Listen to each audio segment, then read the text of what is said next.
ఈ రోజే డౌన్లోడ్ చేయండి, మీ ఫేవరెట్ షోస్ చూడండి. రాఘవ్ సూర్యవంశీ ఈ పేరు నువ్వు జీవితంలో మర్చిపోలేవు. 72 గంటల్లో నేను నిన్ను ఎంత ఇబ్బంది పెడతానంటే నువ్వే స్వయంగా నా దగ్గరకు వస్తావు, నా గ్యారంటీ టైప్ భార్య అవ్వడానికి. సిద్ధంగా ఉంది రేఖా చౌదరి, నువ్వు కోరుకున్నట్టు నీ గ్యారంటీ కార్డు భార్య అవ్వటానికి. మీ కళ్ళకి మీ చెల్లి మీద ఉన్న ప్రేమతో గంతలు కట్టేసుకున్నారు. అందుకే తన కోరిక నెరవేర్చడానికి మీరు నా అక్క జీవితాన్ని నాశనం చేసేశారు.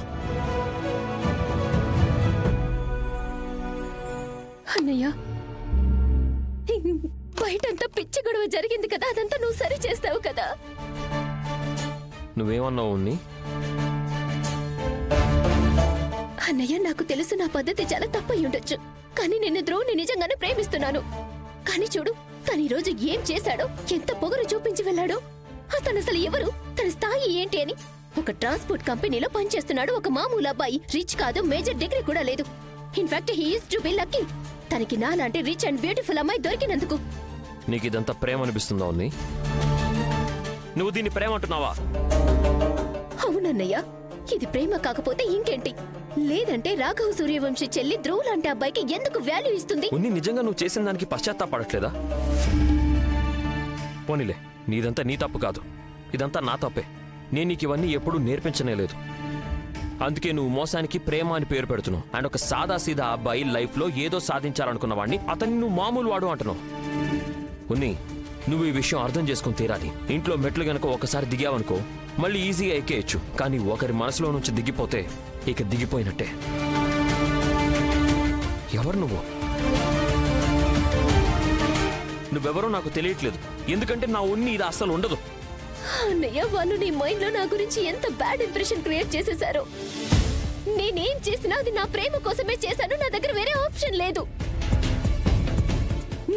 నువ్వెప్పుడే ధ్రువ్కి ఫోన్ చేసి నన్ను మళ్ళీ ఇంటికి తీసుకెళ్ళిపోమని చెప్పు. నేను ధ్రువ్ లేకుండా బ్రతకలేనన్నయ్య. Instead of being angry and mad with me, you should stand in my support. ఇది ప్రేమ కాదు, మోసం, ద్రోహం, నమ్మక ద్రోహం. మీకు ఇది ద్రోహంలా ఉందేమో అన్నయ్య, నాకు మాత్రం ఇది ప్రేమే. నీకు మతిపోయినట్టుంది. నీకు తప్పుల మధ్య తేడా తెలియడం లేదు. నీకు అర్థం కావట్లేదు అనుకుంటా. నువ్వు కేవలం ధ్రువ్ లైఫ్ తో మాత్రమే కాదు, రేఖ జీవితంతో కూడా ఆడుకున్నావు. రేఖ వదిని గ్యారంటీ కార్డు భార్యని చేసుకోవాలనే డెసిషన్ నీది, నాది కాదు. అయినా మీ ఇద్దరికి ఏమంత నష్టం జరిగిందని? నువ్వు తనని నిజంగా ప్రేమించలేదు, తనని నీ వైఫ్ అని కూడా అనుకోలేదు.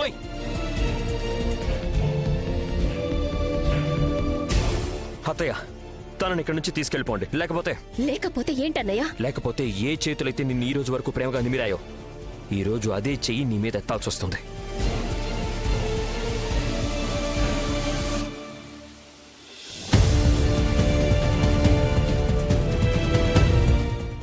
రాఘవ,